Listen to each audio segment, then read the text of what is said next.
Hi friends, welcome back to my channel. ఈరోజు seventh lesson morning ఇది చెప్పాను. వాయు జల కాలుష్యము ఎక్కడి వరకు చెప్పుకున్నాము. తాజ్మహల్ అయిపోయింది. నెక్స్ట్ మనం ఏం నేర్చుకోగలం ఇక్కడ నుంచి చెప్పాలి.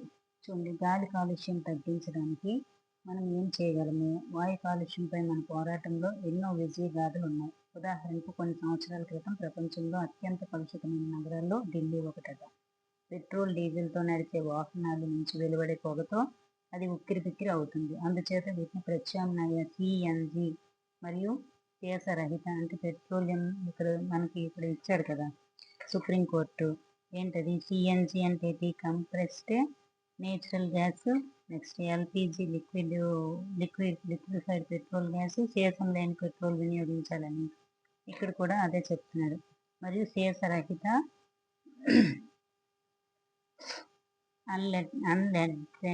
అన్లెడెడ్ అంటే సీసరహిత అనమాట. పెట్రోల్ వంటి ఇంధనాలు వాడకం ప్రారంభించాలని నిర్ణయం తీసుకున్నారు. ఈ చర్యల వల్ల నగరానికి స్వచ్ఛమైన గాలి లభిస్తుంది. వాయు కాలుష్యం తగ్గించడానికి మీరు మీ ప్రాంతంలో కొన్ని ఇతర ఉదాహరణలు మీకు తెలిసి ఉంటాయని చెప్తున్నారు అంతే. నెక్స్ట్, టపాసులు వద్దు అని చెప్పండి అనే కార్యక్రమం చాలా పాఠశాలలో దీపావళి సమయంలో విద్యార్థులతో ప్రచారం చేయబడింది అని చెప్తున్నారు. నెక్స్ట్ చూడండి, ఇక్కడ ఏంటి, ఇప్పుడు మనం తీసుకుంటే వివిధ ప్రదేశాల్లో గాలి నాణ్యతను ప్రభుత్వము మరియు ఇతర సంస్థలు క్రమం తప్పకుండా పర్యవేక్షిస్తూ ఉంటాయి. ఈ సమాచారాన్ని ఉపయోగించి మీ పొరుగురు వారు, మీ స్నేహితులు వాయు కాలుష్యం గురించి అవగాహన కల్పించవచ్చు. ఇక్కడ చూడండి, శిలాజ ఇంధనాలకు బదులు ప్రత్యామ్నాయ ఇంధనాల వైపు మారవలసిన అవసరం ఉందంట. శిలాజ ఇంధనాలు అంటే పెట్రోలియం నుంచి వచ్చే పెట్రోలు, డీజిల్, కిరోసిన్ అవన్నీ కూడా శిలాజ ఇంధనాలు కదా. వాటి నుంచి మారి ప్రత్యామ్నాయ ఇంధనాల వైపు, ప్రత్యామ్నాయ ఇంధనాలు అంటే రేట్ ఇచ్చాడు. ఇది బిట్ ఇవ్వడానికి ఛాన్స్ ఉన్నాయి. బిట్ కూడా ఇచ్చాడు కూడా. దాన్ని ఇక్కడ బిట్ అని రాసుకున్నాను కదా, అంటే బిట్ ఇచ్చి ఉంటాడు టెట్లో. సౌరశక్తి, జలశక్తి, పవనశక్తి ప్రత్యామ్నాయ ఇంధనాల వైపు మారవలసిన అవసరం ఉంది. ప్రత్యామ్నాయ ఇంధనాలు అంటే ఏంటంటే సౌరశక్తి, జలశక్తి, పవనశక్తి. అదే మనకి ఇప్పుడు శిలాజ ఇంధనాలు అంటే పెట్రోలియం నుంచి వచ్చే పెట్రోల్, డీజిల్, కిరోసిన్ అన్నీ కూడా అవి శిలాజ ఇంధనాలు. ఇవి ప్రత్యామ్నాయ ఇంధనాలు. సౌరశక్తి, జలశక్తి, పవనశక్తి అంటే గాలి శక్తి ద్వారా ఏదైనా వాడుకోవచ్చు. ఇప్పుడు చూడండి, సోలార్ విద్యుత్ బదులు సోలార్ సిస్టమ్ ద్వారా కూడా వాడచ్చు. జలశక్తి, పవనశక్తి గాలి ద్వారా కూడా మనం కొన్ని మిషన్స్ నడిపించవచ్చు అని చెప్పచ్చు. నెక్స్ట్ చూడండి, పర్యావరణం సానుకూల మార్పుల కోసము మొక్కలు నాటాలి మరియు మన దగ్గరలో పెరుగుతున్న చెట్లకు సంరక్షణ చర్యలు చేపట్టాలి. ఇదండి ఇక్కడ బిట్ ఇచ్చాడండి. మనం ప్రతి సంవత్సరము జూలై నెలలో అనేక లక్షల మొక్కలు నాటడం కోసం వన మహోత్సవం గురించి తెలుసా? వన మహోత్సవం ఏ నెలలో జరుపుతారని ఇచ్చాడు. జీకేలో ఇచ్చాడు అనుకుంటాడు. జూలై నెలలో జరుపుతారు. ప్రతి సంవత్సరము జూలై నెలలో వన మహోత్సవం అనేది జరుపుతారు. అంటే ఏ నెలలో వన మహోత్సవం జరపవచ్చు అని ఇవ్వచ్చు అనమాట. ఇక్కడ చూడండి, ఇప్పుడు చూడండి, మొక్కలు చెట్లు ఆకులు కాల్చే ప్రాంతానికి వెళ్ళడము, ఎండిన చెట్లు ఆకులను కాల్చే ప్రాంతానికి వెళ్ళడం జరిగింది. ఆ ప్రాంతంలో పొగతో నిండిపోయిందంటే మనం ఎక్కువగా మంట పెట్టకూడదు అనమాట. అవి ఏం చేయాలి, చెట్లు ఆకులు కలప అలాంటివన్నీ మిగిలిపోయి కింద పడిపోయి చెత్తగా ఉంటే ఒక గొయ్యి తీసి అందులో కంపోస్ట్ గోతిలో వేసి పూడ్చామనుకోండి, కంపోస్ట్ ఎరువు తయారవుతుంది. లేదంటే అది భూమిలోనే కలిసిపోయి ఉంటుందని చెప్పొచ్చు. అంటే మంట పెడితే మనకి కార్బన్ డైఆక్సైడ్ అలాంటివన్నీ రిలీజ్ అవుతాయని కూడా చెప్పొచ్చు. నెక్స్ట్, జల కాలుష్యం. ఇదండి ఇక్కడ నుంచి ఒక బిట్ ఇచ్చాడండి. షిల్ట్ అంటే ఏంటి అని ఇచ్చాడు. రేణుపూరిత ఇసుక. షిల్ట్ అంటే ఏంటి? రేణుపూరిత ఇసుక. ఎస్జిటి బిట్ టెట్లో ఇచ్చాడు. ఎప్పుడైతే హానికర పదార్థాలైన మురుగు, విషపూరిత రసాయనాలు, షిల్ట్ రేణుపూరిత ఇసుక కూడా ఒక హానికరమైన జల కాలుష్యం అన్నమాట. ఇప్పుడు ఎక్కువ ఇసుక రేణుపూరిత ఇసుక చేరిపోయింది అనుకోండి, అది కాలుష్యం కిందకే కదా మారుతుంది. దాన్ని మళ్ళీ మనం ఫిల్టర్ చేసి తాగాలి కదా. అది కూడా మన షిల్ట్ అంటే ఏంటి? రేణుపూరిత ఇసుక మొదలగునవి చేరుతాయి. అప్పుడు నీరు అనేది కలుషితం అవుతుంది. నీటి నాణ్యతకు కలుషితం చేసే పదార్థాలను జల కాలుష్య కారకాలు అంటారు. నీటి పదార్థాలను కాలుష్యం చేయడానికి జల కాలుష్య పదార్థాలు అంటారు. అదే వాతావరణం అయితే వాతావరణ కాలుష్య కారకాలు అంటారు. నీరైతే నీటి జల కాలుష్య కారకాలు అంటారు. మనకు తెలిసిందే. నెక్స్ట్ చూడండి, ఇక్కడ ఏంటి ఇచ్చాడు? కొలై నిర్వాసన ఆమ్లత్వం రంగు గురించి తెలుసుకోమన్నాడు. అంటే మీ ప్రదేశంలో ఉండి వాటి తేడాలు ఏమైనా ఉన్నాయా అని కనుక్కోమన్నాడు. అంతే, మరి ఇంకేం లేదు. గంగా నది ప్రవాహ మార్గం. గంగా నది ఎలా ప్రవహిస్తూ ఉంటుంది అక్కడక్కడ అని ఇది ఇచ్చాడు. ఇందులో నుంచి ఒక బిట్ రాలేదులెండి. నెక్స్ట్ చూడండి. భారతదేశంలో అత్యంత ప్రసిద్ధి పొందిన నదుల్లో గంగా నది ఒకటి కదా! ఈ నది భారతదేశ ఉత్తర, మధ్య, తూర్పు ప్రాంతాల జలావాసాలను తీరుస్తుంది. గంగా నది ఈ ఉత్తర, మధ్య, తూర్పు చూడండి. ఉత్తర, మధ్య, తూర్పు, దక్షిణ లేదు చూసుకోండి.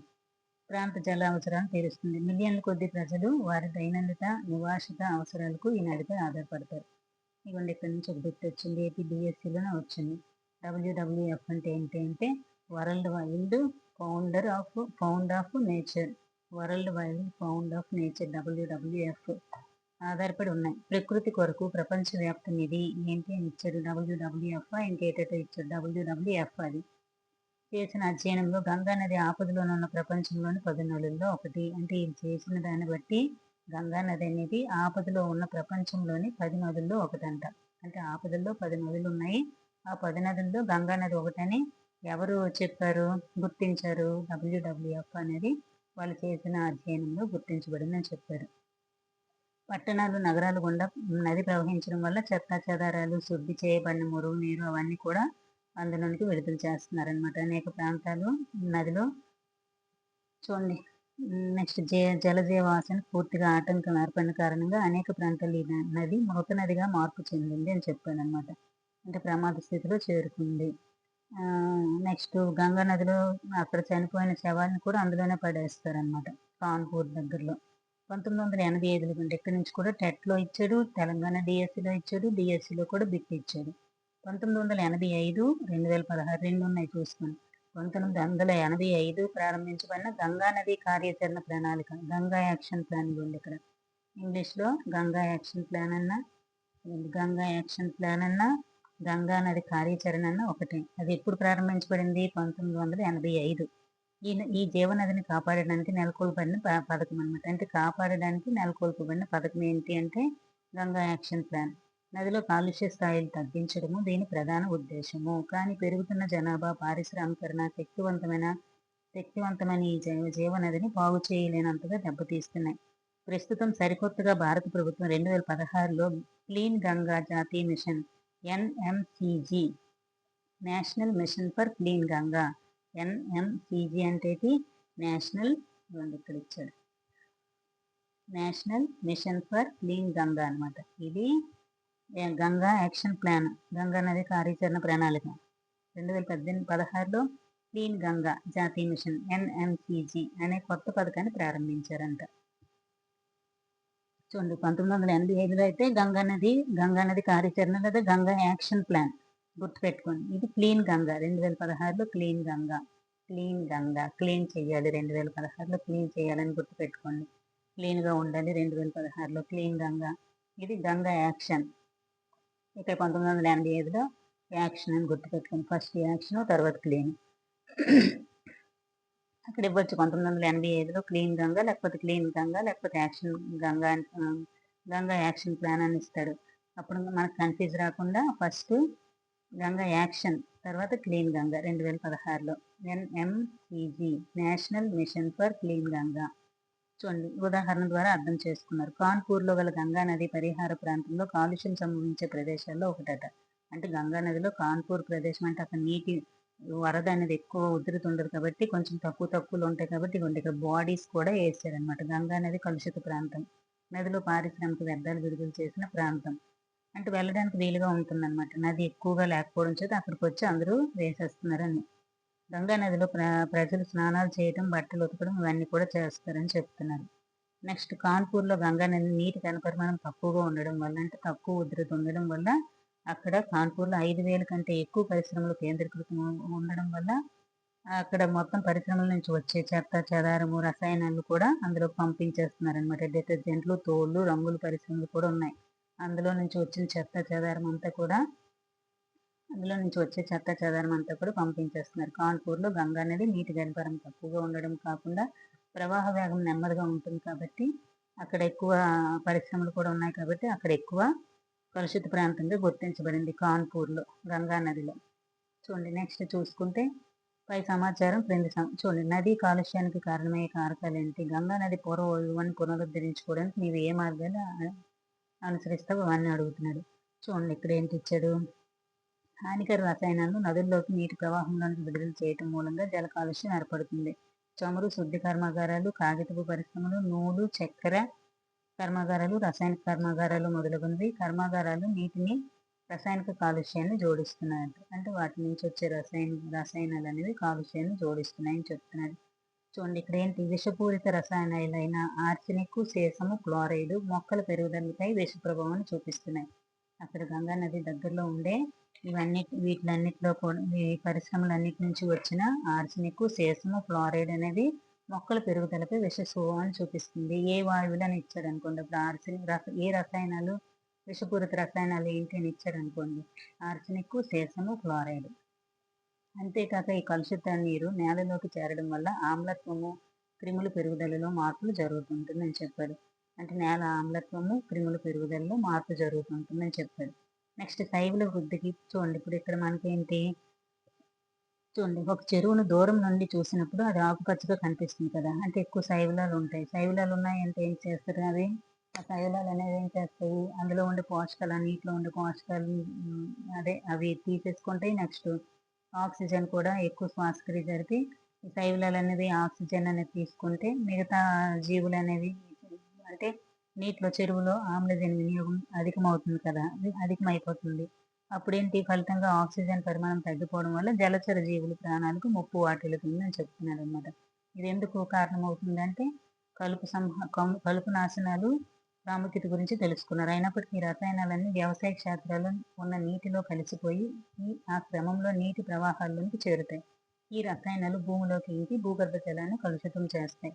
అంటే ఇప్పుడు మనం పొలాల్లో రసాయన ఎరువులు చల్లుతాం కదా, అలాంటప్పుడు వర్షం పడితే ఆ దగ్గరలో ఉండే చెరువుల్లోనికి, గడ్డల్లోనికి చేరడం వల్ల అక్కడ శైవలాలు వృద్ధి చెందుతాయి. ఆ శైవలాలు వృద్ధి చెందడం వల్ల ఏంటవుతుంది, ఆక్సిజన్ డిమాండ్ అనేది తగ్గిపోవడం వల్ల, ఆక్సిజన్ పరిమాణం తగ్గిపోవడం వల్ల డిమాండ్ ఎక్కువైపోతుంది అనమాట ఆక్సిజన్ కోసం. అప్పుడు జలచర జీవుల ప్రాణాలకు ముప్పు కలుగుతుందని చెప్తున్నారు. శుద్ధి చేయని మురుగునీరు నేరుగా నదులకు మళ్లిస్తుంటారు. అంటే శుద్ధి చేయని మురుగునీరు అనేది నేరుగా నదుల్లోనికి మరలిస్తున్నారట. అందులో ఆహార వ్యర్థాలు, డిటర్జెంట్లు, సూక్ష్మజీవులు మొదలగునవి ఉంటాయి. భూగర్భ జలం కూడా మరుగు నీటి వల్ల కలుషితం అవుతుందా, భూగర్భ జలం కూడా మరుగు నీటి వల్ల కలుషితం అవుతుందా అని అంటున్నాడు. భూగర్భ జలం కూడా మురుగు నీటి వల్ల కలుషితం అవుతుందా, అయితే ఎట్లా? మురుగు నీటిలో కలరా, టైఫాయిడ్, పచ్చకామెర్లు వంటి వ్యాధులకు కారణమైన బ్యాక్టీరియా, వైరస్, శిలీంధ్రాలు, పరాన్నజీవులు ఉండవచ్చు. మురుగునీటిలో ఇవన్నీ కూడా ఉండవచ్చు అని చెప్తున్నారు. క్షీరదాల మలంలో ఉండే బ్యాక్టీరియా శుద్ధజల నాణ్యతను తెలియజేసే సూచిక. ఇది ఇచ్చాడండి బిట్టు టెట్లో. క్షీరదాల మలంలో అంటే ఇప్పుడు క్షీరదాలు అంటే ఏంటి, ఆవులు, గేదెలు, మనుషులు ఇలాంటివన్నిటి మలంలో అంటే మలం విసర్జిస్తాం కదా, అందులో ఉండే బ్యాక్టీరియా శుద్ధజల నాణ్యతను తెలియజేసే సూచిక అంట. అంటే ఆ మలంలో బ్యాక్టీరియా ఉందనుకోండి, అక్కడ ఉండే జలం అనేది మంచిది కాదు అని అర్థం అనమాట. ఒకవేళ త్రాగునీటిలో ఈ బ్యాక్టీరియా ఉంటే ఆ నీరు ఖచ్చితంగా మలం వల్ల కలుషితమైందని అర్థమవుతుంది. ఎందుకు చూడండి, ఇప్పుడు క్షీరదాల మలంలో ఉన్న బ్యాక్టీరియా అనేది శుద్ధ జల నాణ్యతను తెలియజేస్తుందని సూచిక. ఒకవేళ త్రాగునీటిలో అంటే ఈ మలంలో ఉండే బ్యాక్టీరియా తాగునీటిలో కూడా ఉందనుకోండి, ఆ నీరు ఖచ్చితంగా మలం వల్ల కలుషితమైంది. ఇప్పుడు చూడండి, చెరువులు, గడ్డల దగ్గర ఏంటవుతుంది, క్షీరదాలు అనేవి లేదంటే మనుషులు, గేదెలు, ఆవులు అలాంటివన్నీ విసర్జిస్తాయి కదా, అది వర్షం పడినప్పుడు ఆ చెరువుల్లోకి, నీటిలోకి వెళ్ళిపోతుంది. ఇందులో ఈ క్షీరదాల మలంలో ఉండే బ్యాక్టీరియా అనేది మన నీటిలో కూడా చేరుతుంది. అప్పుడు నీటిలో ఆ బ్యాక్టీరియా ఉందంటే ఏంటి అర్థము, నీరు అనేది కలుషితం అవుతుంది అని అర్థం. కొంతమంది గేదెలు, ఆవులు కడుగుతారు కదా వాటర్లో, అలా అనమాట. ఇక్కడ చూడండి, క్షీరద మలంలో ఉండే బ్యాక్టీరియా శుద్ధ జల నాణ్యతను తెలియజేసే సూచిక. ఆప్షన్లు ఇవ్వచ్చు. మనం ఏంటనుకుంటాం, క్షీరదాల మలంకి దానికి ఏంటి సంబంధం అనుకుంటాం, కానీ ఇక్కడ ఉంది కాబట్టి మనం నింపాలి. నెక్స్ట్ చూడండి, వేడి నీరు, ఉష్ణజలం కూడా ఒక రకమైన కాలుష్యకారిణి. వేడి నీరు, ఉష్ణజలం, వేడి నీరు కూడా ఒక రకమైన కాలుష్యకారిణి అంట. ఈ వేడి నీరు సాధారణంగా థర్మల్ విద్యుత్ ఉత్పత్తి కేంద్రాలు, కర్మాగారాల నుంచి వచ్చే నీరు. అంటే థర్మల్ విద్యుత్ నుంచి ఉత్పత్తి అయిన వాటర్ అనేది నేరుగా చెరువులకి, గడ్డలకి, ఏరుల్లోనికి ఇచ్చేస్తారు కదా, పంపించేస్తారు. అది కూడా ఒక రకమైన కాలుష్యకారిణి కింద ఏంటి ఇస్తాడు, వేడి నీరు ఇస్తాడు, లేకపోతే ఇంకేదేదో ఇచ్చాడు అనుకోండి. వేడి నీరు, ఉష్ణజలం కూడా కాలుష్యకారిణే. నెక్స్ట్ ఇసుక అని ఇచ్చారు అనుకోండి, ఇసుక కూడా ఇసుక నీటి అంటారు, షీల్డ్ అంటారు కదా, ఆ షీల్డ్ కూడా కాలుష్యకారణే. చూడండి ఇక్కడ రేణుపూరిత ఇసుక, విషపూరిత రసాయనాలు, హానికరమైన పదార్థాలు, వేడి నీరు ఇస్తే మనం వేడి నీరు కాలుష్యకారిణి కాదేమో అనుకుంటాం. అది కూడా వేడి నీరు అంటే ఉష్ణజలం కూడా ఒక రకమైన కాలుష్యకారిణి. అది ఏ వేడి నీరు? కర్మాగారాల నుంచి వచ్చిన వేడి నీరు అనమాట. ఉష్ణోగ్రత పెంచుతుంది. ఈ వేడి నీరు ఆ నీటి ఉష్ణోగ్రత పెంచి ఫలితంగా అక్కడ నివసించే జంతువులు, మొక్కలు, ప్రాథమిక జీవనంపై చాలా ప్రతికూల ప్రభావం చూపుతుంది. ఏ వేడి నీరు? పరిశ్రమల నుంచి వచ్చే వేడి నీరు. నెక్స్ట్ తాగునీరు అనగానేంటి? తాగునీరు అంటే ఏంటి? రోజు వాడే సరళమైన వస్తువులను ఉపయోగించి ఒక సరళమైన నీటి శుద్ధి పరికరాన్ని తయారు చేయాలి. ఇందులో శుభ్రమైన కాటన్ గుడ్డ లేదా పేపర్ నాప్కిన్స్ పొరలుగా పేర్చి దీనిపై దూది, ఇసుక, గులకరాళ్ళు వరుస పొరల్లో వేయండి. అప్పుడు అపరిశుభ్రమైన నీటిని ఈ పొరల గుండా పారించి వడపోస్తే నీటిని పరిశీలించండి. అంటే కొంత ఫిల్టర్ అవుతుందని చెప్తున్నాడు అంతే. నెక్స్ట్ చూడండి, మనం తాగడానికి ముందు నీటిని వడపోయవలసిన అవసరం ఉంది. మీరు తాగే నీరు ఎక్కడి నుంచి లభిస్తుంటుంది? ఒకవేళ కలుషితమైన నీటిని మనం తాగినట్లయితే ఏం జరుగుతుందని అడుగుతున్నాడు. తాగడానికి అనువుగా ఉన్న నీటినే తాగునీరు అంటారు. ఈ తాగునీరు అనేది చూడండి మురుగునీరు శుద్ధి కర్మాగారాల నీటిని జలవనరులోనికి విడుదల చేయడానికి ముందు వివిధ భౌతిక, రసాయనిక ప్రక్రియలు ఏ విధంగా సహాయపడతాయో మీరు చూసారా అని అడుగుతున్నాడు. నెక్స్ట్ చూడండి, ప్రపంచంలో 25% జనాభాకు సురక్షితమైన తాగునీరు అందుబాటులో లేదు. ఎంత జనాభాకు? 25% జనాభాకు తాగునీరు అనేది అందుబాటులో లేదంట. అదేవిధంగా మన గృహ అవసరాలకు ప్రస్తుతం విరివిగా వినియోగిస్తున్న ఫిల్టర్ క్యాండిల్ రకానికి చెందిన ఫిల్టర్ క్యాండిల్ అనేది ఒక రకానికి చెందిన ఫిల్టర్. చాలా మంది గృహ వినియోగదారులు నీటిని మరిగించడం ద్వారా సురక్షితమైన నీటిని పొందుతున్నారు. మరిగించడం వల్ల నీటిలో సూక్ష్మజీవులు నశిస్తాయి. వీటిని శుద్ధి చేసే విధానాల్లో క్లోరినేషన్ అనేది సాధారణ రసాయన పద్ధతి. ఇది మార్నింగ్ సెషన్లో ఇచ్చారు. నీటికి ఏంటి కలుపుతారు అని? క్లోరిన్ కలుపుతాం కదా, అది క్లోరినేషన్ అనే సాధారణ రసాయన పద్ధతి. ఈ పద్ధతిలో నీటిని క్లోరిన్ బిళ్ళలు లేదా బ్లీచింగ్ పౌడర్ కలిపి శుద్ధి చేస్తారు. అంటే నీటిని రసాయనాలు కూడా కలుపుతాం అన్నాం కదా ఇక్కడ. భౌతిక రసాయన పద్ధతులు చూడండి, భౌతిక రసాయనిక ప్రక్రియలు సహాయపడతాయి. భౌతిక ప్రక్రియలు అంటే ఇసుక అలాంటివన్నీ కూడా ముందు కొంత ఫిల్టర్ చేస్తూ ఉంటుంది. నెక్స్ట్ క్లోరినేషన్ అలాంటివి కూడా కలుపుతాం అనమాట, బ్లీచింగ్ కలుపుతాం. మోతాదుకు మించి క్లోరిన్ బిళ్ళలు నీటిని శుద్ధి వినియోగించకుండా జాగ్రత్త వహించాలి. నిర్దేశించిన మోతాదుకు మించి క్లోరిన్ బిళ్ళలు అనేది నీటిని శుద్ధికి వినియోగించకుండా జాగ్రత్త పడాలి. అక్కడ ఇవ్వచ్చు క్లోరిన్ బిళ్ళలు వేయాలి, లేకపోతే క్లోరిన్ బిళ్ళలు ఎన్నైనా వేయొచ్చు అని ఇవ్వచ్చు. క్లోరిన్ బిళ్ళలు ఎన్నైనా వేయొచ్చా? కాదు, మోతాదుకు మించి వేయకూడదు అనమాట. నెక్స్ట్ చూడండి, ఇక్కడ నుంచి టెట్ బిట్ వచ్చింది. పరిశ్రమల్లో విభాగాల్లో చట్టాలను ఖచ్చితంగా అమలు చేయాలి. చూడండి, ప్రతి పారిశ్రామిక ప్రాంతంలో మురుగునీటి శుద్ధి కర్మాగారాల స్థాపన జరగాలి. ప్రతి వ్యక్తి తన స్థాయిలో నీటిని వృధా చేయకుండా 3 ప్రాసెస్లు చేసుకోవాలన్నమాట. 3R అంటారు. ఈ 3R అంటే ఏంటని చెప్పి కింద ఆప్షన్లో రెడ్యూస్, రీసైకిల్, రీయూజ్ ఇచ్చి మళ్ళీ 4వది వేరే ఆప్షన్ ఇచ్చాడు. కానిది ఏది అని అడిగాడు అనమాట. ఇందులో అయినవేవి గుర్తొస్తే కానివేవి చెప్పచ్చు. ఫస్ట్ రెడ్యూస్, తర్వాత రెడ్యూస్ అంటే ఏంటి? తిరిగి వాడడం, తగ్గించడం. రెడ్యూస్ అంటే తగ్గించడం. రీయూజ్ తిరిగి వాడడం. పునశ్చక్రీయం రీసైకిల్. పునశ్చక్రీయము చక్రం అనగానే సైకిల్ కదా, రీసైకిల్. తగ్గించడం రెడ్యూస్, తిరిగి వాడడం రీయూజు, పునశ్చక్రం రీసైకిల్ వంటి పద్ధతులు మంత్రం కావాలి. చూడండి, వంటి పద్ధతులు ఉండాలన్నమాట. ఈ 3 కూడా ఉపయోగించాలి, రెడ్యూస్, రీయూజు, రీసైకిల్. ఇవన్నీ నెక్స్ట్ చూడండి, నీటిని తిరిగి వాడుకునేటప్పుడు బట్టలు ఉతకడానికి ఇతర గృహ సంబంధ అవసరాలకు వాడుకునేలా ఆలోచించాలి. అంటే నీటిని వృధా చేయకూడదని అర్థం. నెక్స్ట్ చూడండి, నెక్స్ట్ ఉదాహరణకు కాయగూరలు కడగడానికి ఉపయోగించిన నీటిని తోటలోని మొక్కలకు నీరు పెట్టడానికి, అంటే అది ఎలాగైనా మనం వాటిని యూజ్ చేసుకోవాలి. ఇక్కడ ఇచ్చారు కదా, ఈ 3 కూడా చేయాలి. రెడ్యూస్ చేయాలి, తగ్గించుకోవాలి, తర్వాత దాన్ని తిరిగి వాడాలి. ఇప్పుడు బట్టలు ఉతికామనుకోండి, ఆ వాటర్తో లేదంటే అక్కడ ఏమైనా ఉంటే కడగడం, గచ్చులు అలాంటివైనా చేయొచ్చు. అలా ఏదో ఒకటి అలా తిరిగి వాడుకోవాలి. నెక్స్ట్ పునశ్చక్రీయం, రీసైకిల్ చేయాలని అర్థం. ఇక్కడి నుంచి టెట్ బిట్ ఇచ్చాడండి. మీరు పళ్ళు తోముకునేటప్పుడు మీ కొలైని వదిలివేయడం ద్వారా కొన్ని లీటర్ల నీరు వృధా కావచ్చు. 1 సెకండ్కు ప్రతి సంవత్సరం చూడండి ఇక్కడ ఇచ్చాడు, కారుతున్న కొళాయి నుంచి 1 సెకన్కు ప్రతి సంవత్సరం వేల లీటర్ల నీటి వృధా అవుతుంది. దీని గురించి ఆలోచించండి.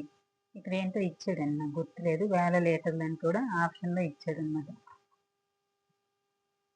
నెక్స్ట్ హానికర పదార్థాలు గాలిలోకి చేరి కలుషితం చేయడం వల్ల సజీవులు నిర్జీవులపై చూపే హానికరమైన ప్రభావాన్ని వాయు కాలుష్యం అంటారు. సజీవులు నిర్జీవులు రెండిటి మీద కూడా హాని చేస్తాయి అనమాట. సజీవులు అంటే మొక్కలు, జంతువులు. నిర్జీవులు అంటే కట్టడాలు, నెక్స్ట్ ఇంకేంటిది తాజ్‌మహల్ అలాంటివన్నీ చారిత్రక కట్టడాలపైన కూడా నెక్స్ట్ అంటే ఇవి ఉంటాయి కదా, శిఖరాలు కదా, ఏంటబ్బా, పెయింటింగ్స్ అలాంటివి ఉంటాయి కదా, అలాంటివి వాటిని పాడు చేస్తే కూడా ఈ కాలుష్య కారకాలు అని చెప్తున్నాడు. అంతే. CO2 వంటి హరిత గృహ వాయువులు స్థాయిలు పెరగడం భూతాపానికి దారితీస్తుంది, గ్లోబల్ వార్మింగ్కి దారితీస్తుంది. హానికర పదార్థాలు నీటిలో చేరి కలుషితం చేసి జీవనానికి ఆటంకం కలిగిస్తూ ఉంటాయి. నెక్స్ట్ ఈ క్రింది హరిత గృహ వాయువు కానిది ఏదని ఇచ్చారు. Carbon dioxide, sulphur dioxide, next మీథేను, nitrogen. ఇందులో కానిది ఏంటి అంటే నైట్రోజన్ అనేది కాదు. ఇక్కడ ఏంటంటే అవును, చూడండి ఇక్కడ ఎక్కడో రాసాను కదా, చూడండి నైట్రస్ ఆక్సైడ్. ఇక్కడ ఏంటి ఇచ్చాడు, నైట్రోజన్ అని ఇచ్చాడు. నైట్రస్ ఆక్సైడ్, నీటి ఆవిరి, మీథేన్, CO2, SO2, CO2 అంటే కార్బన్ డైఆక్సైడ్, సల్ఫర్ డైఆక్సైడ్, మీథేను నీటి ఆవిరి, O3, N2 nitrous oxide, fluorinated gases. ఇవన్నీ కూడా ఏంటి, గ్రీన్ హౌస్ ఎఫెక్ట్ కారణమయ్యే వాయువులు అనమాట. ఇంకా చూడండి non green house effect nitrogen, ఇది ఇంటర్మీడియట్లు ఇచ్చాడు, ఇక్కడ రాసుకున్నాను అనమాట. ఇది కాదు కదా, నైట్రోజన్ కాదు. నాన్ గ్రీన్ హౌస్ గ్యాసెస్ అంటే హరిత గృహ వాయువులు కానివేంటి, నైట్రోజన్. నైట్రోజన్ మొక్కలకి యూజ్ అవుతుంది కదా, నైట్రోజన్. ఇక్కడ చూడండి నైట్రస్ ఆక్సైడ్ ఇచ్చాడు, ఇది హరిత గృహ వాయువే. నైట్రస్ ఆక్సైడ్ అనేది హరిత గృహ వాయువే. నైట్రోజన్ అనేది మనకి మొక్కలకి అన్నిటికీ. చూడండి నైట్రస్ ఆక్సైడ్ అనేది గ్రీన్ హౌస్ ఎఫెక్ట్ వాయువు. మీథేను, నైట్రస్ ఆక్సైడ్, నీటి ఆవిరి. నైట్రోజన్ అంటే ఏంటి, మనకి మొక్కలకి అవసరం కదా. నైట్రోజన్ అనేది వాతావరణంలో ఉంటుంది కదా, అది అంతా 78% ఉంటుంది కదా, ఇక్కడ ముందు నేర్చుకున్నాం. అదే హరిత గృహ వాయువు కాదు కదా, నత్రజని 78% ఉంటుంది. అదే అది హరిత గృహ వాయువు అయింది అనుకోండి, ఇంకా ఓజోన్ పొర అంతా సన్నమైపోద్ది అనమాట, అంత వాయువు ఉంటుంది కాబట్టి. నైట్రోజన్ అనేది కాదు, ఇక్కడ రాసుకున్నాం కదా.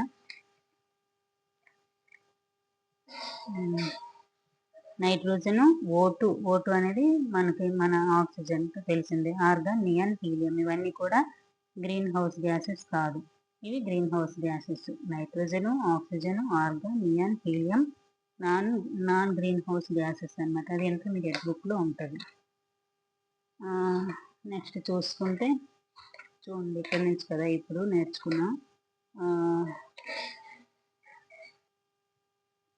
చూడండి ఇప్పుడు ఏంటి, చూడండి ఇదంతా ఎక్కడి నుంచి ఈరోజు నేర్చుకున్నాం. మనం ఏం నేర్చుకున్నాం, green house gases, non green house gases. Petrol అనేది చేసిన ఎన్ని ఇంధనాలు వాడాలి. నెక్స్ట్ సౌరశక్తి, జలశక్తి, పవనశక్తి అనేవి ప్రత్యామ్నాయ ఇంధనాలు అని తెలుసుకున్నాము. నెక్స్ట్ జూలై నెలలో వన మహోత్సవం అనేది జరుపుతాము. నెక్స్ట్ కంపోస్ట్ గోతిలో వేయాలి అనమాట, కాల్చే ఆకులు అలాంటివన్నీ కూడా. నెక్స్ట్ విషపూరిత రసాయనాలు, షిల్ట్, రేణురూప ఇసుక మొదలగునవి నీరు కలుషితం చేసే కారకాలు అని చెప్తున్నాడు. నెక్స్ట్ ఉత్తర మధ్య తూర్పు ప్రాంతాలు జలావాసాలకు నీరు అవసరాన్ని తీర్చే నది ఏంటంటే గంగా నది. చూడండి WWF అనేది గంగా నది అనేది ఆపదలో ఉన్న 10 నదుల్లో ఒకటి అని గుర్తించారు. నెక్స్ట్ గంగా యాక్షన్ ప్లాన్ 1985లోని, ఇది క్లీన్ గంగా 2016లోని. నెక్స్ట్ కాన్పూర్లో గంగా నది నీటి పరిమాణం తక్కువగా ఉండడం వల్ల అక్కడ ప్రవాహ వేగం కూడా నెమ్మదిగా ఉండడం వల్ల అక్కడ ఎక్కువగా విషపూరిత రసాయనాలు గంగా నదిలోకి విడుదల చేస్తున్నారు. నెక్స్ట్ ఆర్సెనిక్, సీసము, ఫ్లోరైడ్ అనేవి మొక్క పెరుగుదలపై ప్రభావం చూపిస్తున్నాయి. కలరా, టైఫాయిడ్, పచ్చకామెర్లు వంటి వ్యాధులు వస్తాయి. త్రాగునీరు 25% జనాభాకు సురక్షితమైన తాగునీరు అనేది అందుబాటులో లేదు. మనం నీటిని జాగ్రత్తగా వాడుకోవాలి అంటే 3 పద్ధతులు పాటించాలి. 1 reduce, reuse, recycle. Next chlorination కూడా చేయాలి. మోతాదుకు మించి క్లోరిన్ బిళ్ళలు నీటిలో వేయకూడదు. నెక్స్ట్ కొలై నీటిలో అంటే వృధా చేయడం వల్ల కొలై నీరు నుంచి ఒక సెకండ్కు ప్రతి సంవత్సరం వేల లీటర్ల నీరు వృధా అవుతుందంట. నెక్స్ట్ బిట్ ఇచ్చాడు కానీ నైట్రోజన్ అనేది హరిత గృహ వాయువు కాదు అని చెప్పాడు. మిగతావన్నీ క్వశ్చన్ అండ్ ఆన్సర్స్ అంతేనండి. ఇంకా ఈ లెసన్ అయిపోయినట్టే. ఇంకా రివిజన్లో రేపు రివిజన్ చెప్తాము. ఓకే అండి, అంతే.